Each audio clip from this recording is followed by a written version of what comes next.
बात कर लेते हैं ईद कुर्बान की तैयारियों की। ईद उल अजहा की आमद है। मवेशी मंडी में जानवरों की खरीदारी का सिलसिला जारी है। खूबसूरत बकरे, दुम्बे, बैल और ऊंट शहरियों की तवज्जो का मरकज बन गए हैं। खरीदार खूबसूरत और सस्ते जानवरों की तलाश में मसरूफ हैं। काले, सफेद और ब्राउन रंग के बैल तवज्जो का मरकज बन चुके हैं। हमारे नुमाइंदगान हमारे साथ मौजूद हैं। मनावा मवेशी मंडी से हमारे साथ मौजूद हैं मायदा वहीद, जबकि रायविंड मवेशी मंडी से हमें अपडेट करेंगे तलहा अशरफ। पहले रुख कर लेते हैं मायदा वहीद का। मायदा, बताइएगा कैसा मौसम है, रेट्स कैसे हैं, खरीदारी कैसी चल रही है? बिल्कुल, मौसम के हवाले से अगर हम बात करें तो मौसम जो है, सूरज इस टाइम फुल अपने जलवे में है, जोबन दिखाता हुआ दिखाई दे रहा है। गर्मी शदीद है, लेकिन फिर भी इस शदीद गर्मी में शहरियों का रश देखने में नज़र आ रहा है। जानवर यहाँ पर मौजूद हैं, लेकिन जानवरों के प्रोटेक्शन के लिए यहाँ पर कूलर या पंखों वगैरह का भी इंतज़ाम किया गया है। वहीं पर हम रेट के हवाले से भी बात कर लेंगे तो 2025 में ईद कुर्बान जो है आसमानों से बात करती हुई दिखाई दे रही है। हम बात करेंगे सबसे पहले बकरों की, तो जो छोटा बकरा है वो 70-80 हज़ार से शुरू होकर लाखों में कीमत देखने में नजर आ रही है। कोई 1 लाख, 2 या 3 लाख में भी यहाँ पर फरोख्त किए जा रहे हैं। वहीं पर हम बैल की बात कर लेते हैं तो वो भी 1 लाख से कम यहाँ पर कोई मौजूद नहीं है। 1 लाख से ऊपर इनकी कीमतें मौजूद हैं। ऊंट भी जो है वो लाखों से शुरू होकर यहाँ पर मौजूद है। इस टाइम हीरा नाम की एक बैल हमारे साथ मौजूद है, जिसके मालिक भी मौजूद हैं और खरीदार भी मौजूद हैं। सबसे पहले रुख कर लेते हैं हम मालिक का, जिनकी ये बैल है। मुझे बताइएगा क्या कहेंगे इस हवाले से, क्या खासियत है इस बैल की और क्या कीमत डिमांड की जा रही है? जी, बैल बहुत खूबसूरत है। 4,30,000 रुपया इसकी मांगते हैं। 4,30,000 डिमांड की जा रही है। क्या खिलाते पिलाते हैं आप इसको? इसको जी गंदम का आटा और खल और चोकर, चनिया का करा ते मक्की का आटा। अच्छा, इसका वजन कितना होगा, कुछ हमें बता सकते हैं? 4.5 पौने 5 मन होगा। 4.5 से पौने 5 मन इसका वजन है। वहीं पर खरीदार भी हमारे साथ मौजूद है, उनसे जान लेते हैं। मुझे बताइएगा, बैल पसंद आ गई आपको? मंडी में किस तरह से जानवरों का रेट देखने में नजर आ रहा है और क्या खरीदने के लिए आए आप यहाँ पर? जी बिल्कुल मैम, खरीदने के लिए आए। ये पसंद आया जानवर हमें, तो अब ये इनसे थोड़ी सी बार्गेनिंग होगी रेट के बारे में। मगर मार्केट देखी है, मंडी देखी है, मगर यहाँ पे बहुत ज़्यादा रेट मांग रहे हैं, यानी कि बेफजूल से रेट मांग रहे हैं। ठीक है, तो उसमें समझ में तो नहीं आई। इनके भाई से बात करके अच्छा लगा। अच्छा, आपने क्या इसका फाइनल किया है? उन्होंने तो 4 लाख कितना बताया था आपने? 4,30,000 इन्होंने बता दिया है, तो आप क्या इसकी डिमांड करें कि कितने में फरोख्त की चाहिए? ये मुझे चाहिए 3 लाख रुपए में, अगर दें तो फिर मैं इसका खरीद। 1,30,000 रुपया रेट गिरा दिया उन्होंने, आप क्या कहेंगे इस हवाले से? नहीं सर, असि ज्यादा पैसे मांगते ही नहीं, उन्हें को मंगने हैं जिन्हें को जानवर है। मुझे तो 3 लाख में समझ में आता है। इससे ऊपर तो ये इसको जो देखी इसकी चीज जो है ना, तो ये इतने का ही है, 3 लाख रुपए का। 3 लाख पे तो अटक गए हैं। नहीं जी, 25-30,000 रुपया कम हो जाएगा, इस तो ज्यादा नहीं। 25-30,000 वो कह रहे हैं कि हम कर लेंगे, इससे ज्यादा कम नहीं। फिर वो हमारी समझ में नहीं आएगा, फिर हम कुछ और देखेंगे। थोड़ा सा आप अपना रेट बढ़ा लें। 3,20,000 रुपए दे देते हैं। 3,20,000? नहीं जी, इतने का नहीं होना। 3,20,000 में भी नहीं मान रहे, थोड़ा सा शायद और रेट बढ़ाए तो शायद मान जाए। अब मेरे से खामोशी है, अब इससे आगे खामोशी है। उन्होंने तो खामोशी अख्तियार कर ली, आप क्या कहेंगे? 4 लाख पूरे तो दे देंगे। पूरा 4 लाख, अब क्या कहेंगे आप? 3.25 लाख रुपए बस। 3.25 में जो है, ये तो इसी तरह से इनकी तकरार जारी रहेगी। देखना अब ये है कि इनका जो बैल यहाँ पर देखने आए हैं और जो इनको पसंद आ गया है वो यहाँ से लेकर जाते हैं या नहीं। जी बिल्कुल, यहाँ पर तो तकरार जारी है और मायदा वहीद सौदा कराने में लगी हुई हैं, लेकिन बन नहीं पा रहा। रायविंड मवेशी मंडी का रुख करेंगे। तलहा अशरफ वहाँ पर मौजूद हैं, उनसे जानेंगे। तलहा अशरफ, बताइएगा किस तरह के रेट्स हैं और यहाँ भी क्या व्यापारी जो है वो मुंह मांगे दाम मांग रहे हैं और क्या रेट्स बन रहे हैं, सौदे हो रहे हैं यहाँ पर? जी बिल्कुल, इस वक्त मैं रायविंड मवेशी मंडी में मौजूद हूं, जबकि यहाँ पर भी खूबसूरत जानवर मौजूद हैं। छोटे जानवरों में बकरे हैं, जिनमें राजनपुरी बकरे भी हैं, मक्खन चीना और दूसरे जो देसी बकरे हैं वो भी मौजूद हैं। इसके अलावा अगर मैं बात करूं तो बछड़े और बैल भी मौजूद हैं। अगर बड़े जानवर की बात करें तो बछड़ा और बैल 1-1.5 लाख से 3 लाख के दरमियान दस्तयाब है, जबकि अगर बकरों की बात करें तो वो भी 60,000 से लेके 1.5-2 लाख तक यहाँ पर दस्तयाब है। छतरे और जो दुम्बे अगर बात की जाए तो वो भी 40,000 से 1.5 लाख तक यहाँ पर मैसर हैं। यहाँ पर भी एक गाहक मौजूद हैं जो मंडी में अपना जो जानवर खरीदने के लिए आए हैं। अगर मेरा कैमरामैन दिखाएं तो यहाँ पर एक बकरा खड़ा है जिसके रंग वाइट और ब्राउन कलर का है। ये जो साहब लेके खड़े हुए हैं इस बकरे का जो कि रेट यहाँ पर चल रहा है, व्यापारी भी मौजूद हैं, गाहक भी मौजूद हैं, उनसे जान लेते हैं। सर बताइएगा, ये आपने क्यों पसंद किया है और आपने इसकी कितने पैसे लगाए हैं, मांग कितने रहे हैं आपसे? ये सर मेरे से 1,20,000 मांग रहे हैं, 1.5 लाख मांग रहे हैं।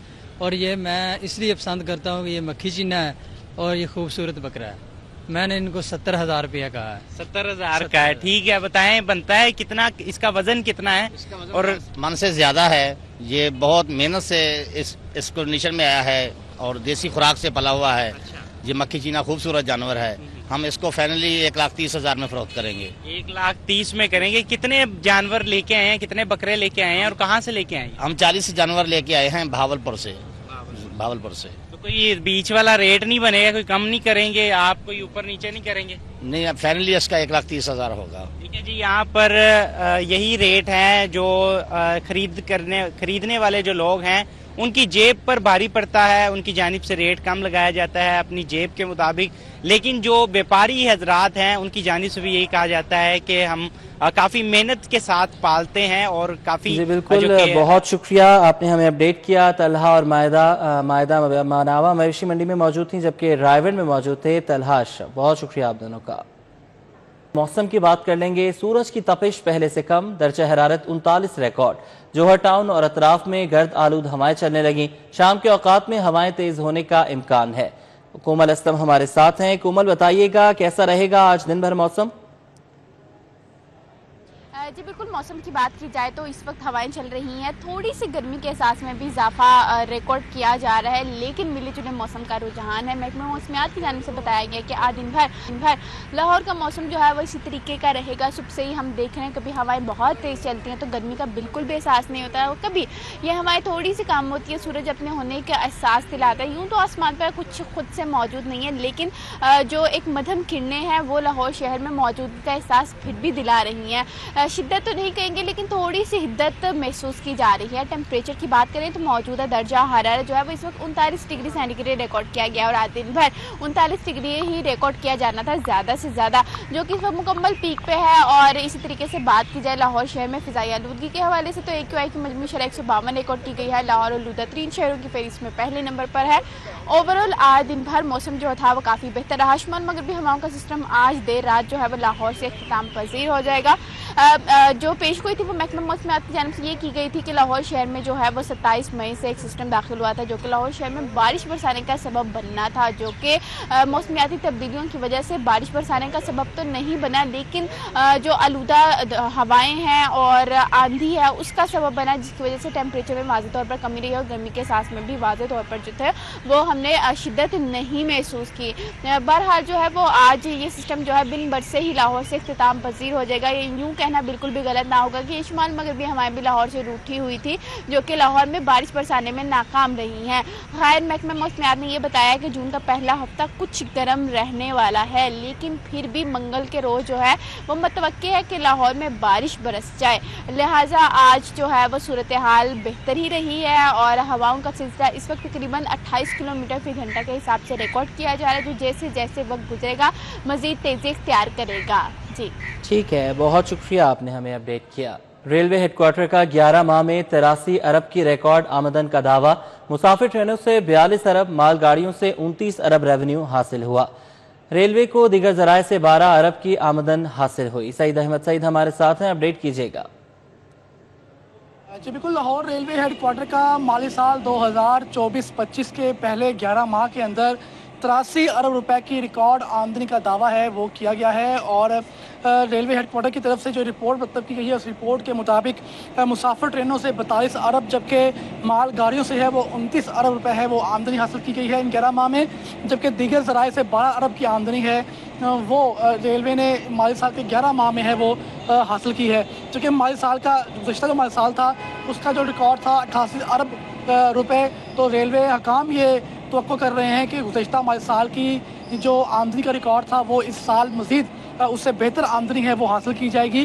जबकि तमाम मामला में कराची डिवीज़न जो है वो सर फहरिस्त रहा है और कराची डिवीज़न ने मुसाफिर ट्रेनों से 13 अरब, जबकि मालगाड़ियों से 25 अरब रुपए की आमदनी है वो हासिल की है। जबकि लाहौर डिवीज़न ने मुसाफिर ट्रेनों से 10 अरब रुपए, जबकि मालगाड़ियों से 1.25 अरब रुपए का रेवेन्यू है वो इकट्ठा किया है। जबकि मुल्तान और रावलपिंडी डिवीज़न ने है जो पैसेंजर सेक्टर के अंदर 4 अरब रुपए की आमदनी है वो हासिल की है। और ज़राए का ये कहना है कि मजमूई तौर पर माली साल 2024-25 के 11 माह के दौरान रेलवे हेडक्वार्टर ने जो है वो 83 अरब रुपए की रिकॉर्ड आमदनी है वो हासिल कर ली है। जबकि इसका हदफ जो था वो माली साल का वो 1 खरब से ज़ायद है वो रखा गया है। तो फिर वक्त ज़राए का ये कहना है कि गुज़श्ता साल के जो माली साल के 88 अरब रुपए है उससे ज़ायद आमदनी हासिल करने की तो क़ुव्वात हैं वो रेलवे हेडक्वार्टर है वो। बहुत शुक्रिया सईद, आपने हमें अपडेट किया। सदर मुमलिकत आसिफ अली जरदारी से पीपल्स पार्टी के अरकान पंजाब असम्बली की मुलाकात हुई है। गवर्नर हाउस सदर मुमलिकत को अरकान असम्बली ने इंतखाबी हलकों के अवामी मसाइल से आगाह किया। सदर मुमलिकत से मुलाकात में गवर्नर पंजाब सरदार सलीम हैदर भी मौजूद रहे। सदर मुमलिकत आसिफ अली जरदारी से पीपल्स पार्टी के अरकान पंजाब असम्बली की ये मुलाकात हुई है। गवर्नर हाउस में होने वाली इस मुलाकात में सदर को अरकान असम्बली ने इंतखाबी हलकों के अवामी मसाइल से आगाह किया। महकमा आर्काइव्स और लाइब्रेरीज पंजाब में माली मुबैना बेज़ाब्तियाँ, किताबों की खरीदारी के लिए मुख्तस 1 अरब 90 करोड़ फंड्स में बेज़ाब्तियाँ हुई। इमरान यूनुस हमारे साथ है, अपडेट कीजिएगा इस पर। जी बिल्कुल, महकमा आर्काइव्स और लाइब्रेरीज पंजाब में किताबों की खरीदारी के लिए मुख्तस 1 अरब 90 करोड़ के तरक्याती फंड्स में माली बेज़ाब्तियों और मुबैना करप्शन का संगीन इंकशाफ हुआ है। स्कैंडल में डायरेक्टर मोहम्मद तौफीक, डीजी पब्लिक लाइब्रेरीज काशिफ मंजूर और लाइब्रेरियन मलिक ऐद मोहम्मद जो है के नाम सामने आए हैं। ये इल्जामात एक शिकायत के जरिए पाकिस्तान सिटीजन पोर्टल पर दर्ज किए गए हैं, जिसके बाद इब्तदाई तहकीकात का आगाज कर दिया गया है। शिकायत में कहा गया है कि मज़कूरा अफसरान ने आपस की मिली भगत से किताबों की खरीदारी, तरक्याती मनसूबों और सरकारी टेंडर्स में संगीन क़वायद ज़ाबित की गलतियाँ की हैं। Director of public libraries Punjab Mohammad Taufiq की बतौर डायरेक्टर तैनाती को भी चैलेंज किया गया है। मौक़िफ़ इख्तियार किया गया है कि इनकी तकर्री ना तो पंजाब पब्लिक सर्विस कमीशन के जरिए हुई और ना ही कॉन्ट्रैक्ट अपॉइंटमेंट पॉलिसी 2024 के तहत कानूनी तरीके। बहुत शुक्रिया इमरान, आपने हमें अपडेट किया। Government boys high school Maraka headquarters में लोड शेडिंग का मामला। स्कूल में 6 लाख रुपए की लागत से 10 kV का सोलर पैनल लगा दिया गया। मराका क्वार्टर्स में लोड शेडिंग का मामला है। जुनैद रियाज हमारे साथ हैं, अपडेट कीजिएगा। मैं government boys higher secondary school Maraka quarter में मौजूद हूं, जहां पर आप देख सकते हैं कि यहां पर अपनी मदद आपके तहत सोलर पैनल जो है जो कि 10 kV का है वो यहाँ पर नस्ब कर दिया गया है। और ये प्रिंसिपल नैयर इकबाल जो कि साबका DO सेकेंडरी लाहौर भी थे और पहले भी उन्होंने मुख्तलिफ हाई स्कूलों में अपनी मदद आपके तहत जो है वहाँ पर सोलर पैनल जो है वो लगवाए थे। अब क्योंकि यहाँ पर वो बतौर प्रिंसिपल तैनात हो गए तो उसी सिलसिले को जारी रखते हुए आज government boys higher secondary school Maraka quarter में भी जो है सोलर पैनल जो है वो लगा दिया गया है, जिससे ये फ़ायदा होगा कि स्कूल का माहाना बिल जो है वो 50 से 60 हज़ार रुपये आता था, जो जिसकी वजह से स्कूल जो है वो कर्ज़ों में मकरूज़ भी था और उन्हें मुश्किल से असातिज़ा से उधार लेकर भी जो है वो बिल जमा करवाना पड़ते थे। अब ये सोलर पैनल लगने की वजह से एक तो स्कूल में बिजली की बंदिश का मसला हल हो जाएगा और दूसरा बच्चों को भी जो है गर्मी की छुट्टियों के बाद जब वो स्कूल आएंगे तो उन्हें जो है आसानी होगी। यहाँ पर जो इम्तिहानी सेंटर्स बनाए जाते हैं उस हवाले से भी यहाँ पर पेपर देने में बच्चों को आसानी होगी और बिल जो बिजली की मद में बचत होगी वो बच्चों बुनियादी सहूलियात पर स्कूल के जो है वो पूरा करने पर लगाए जा सकेंगे। और इस हवाले से यहाँ पर जो सोलर पैनल लगाया गया है वो 10 kV का लगाया गया है, जिससे स्कूल को जो है वो इस्तिफादा हासिल होगा। और इस प्रिंसिपल नैयर इकबाल का कहना है कि ये एक ऐसा इक़दाम है और इसमें जो स्कूल कौंसिल है उसने भी अहम किरदार अदा किया है। जी ठीक है, बहुत शुक्रिया, आपने हमें अपडेट किया।